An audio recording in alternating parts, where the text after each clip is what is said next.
अक्षर ब्रह्म योग का वर्णन है। प्रयाण काले मनसा चलेन भक्त्या युक्तो योग बलेन चैव भ्रुवोर मध्ये प्राण मावेश सम्यक सतम परम पुरुष मुपैति दिव्य।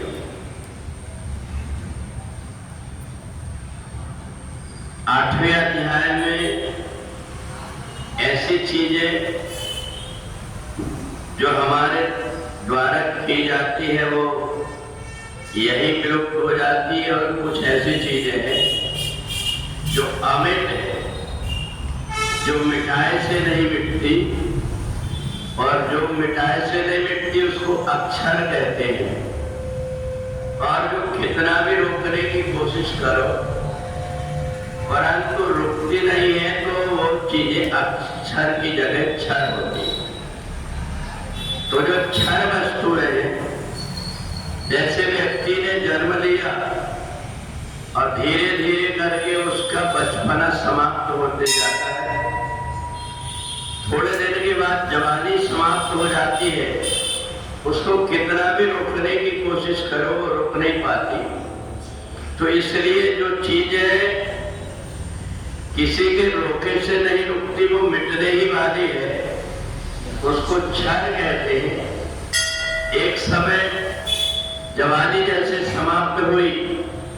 वैसे बुढ़ापा भी एक दिन मौत के मुंह में समा जाता है। तो इसलिए प्रत्येक व्यक्ति जो कुछ भी कर्म करता है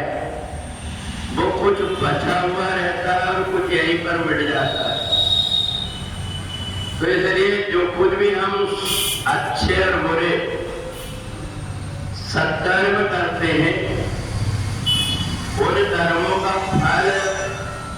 एक शरीर से दूसरे शरीर में जाकर के ट्रांसफर हो जाता है। क्योंकि हमारा जो शरीर बना हुआ है, इसके अंदर दो प्रकार के और शरीर,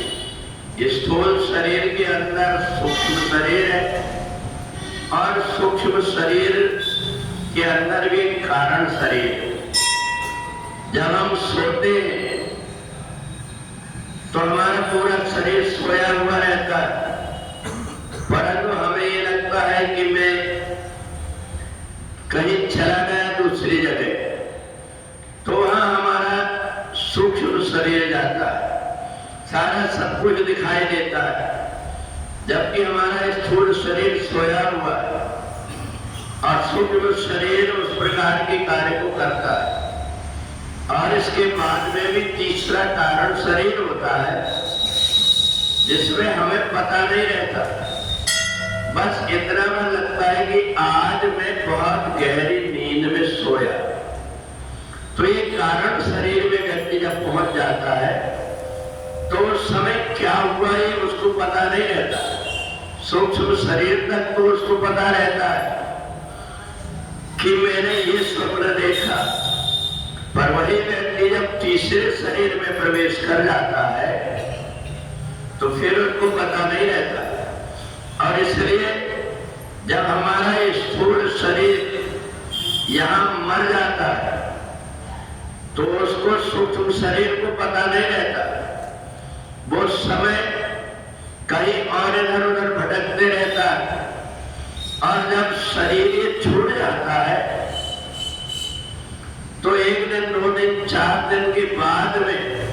जब उसको होश आता है कि मैं अपने शरीर की तरफ वापस चलूं,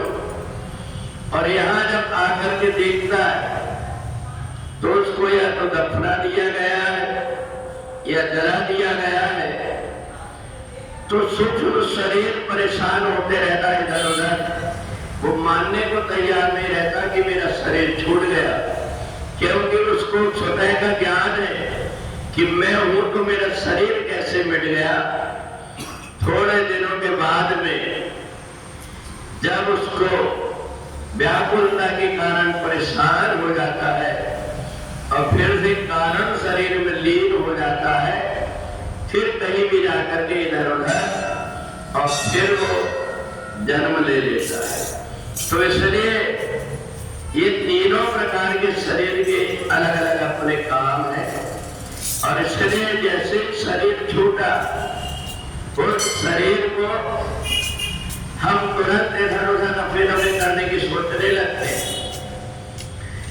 कई बार ऐसा होता है, रात में व्यक्ति की मौत हो गई, सुबह ले जाएंगे कहकर के व्यवस्था करते रहते हैं,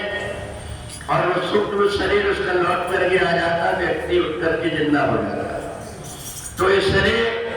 हमारे जो 3 प्रकार के शरीर है, इन शरीरों का संतुलन अगर केवल होता है तो वो होता है परमात्मा की भक्ति से।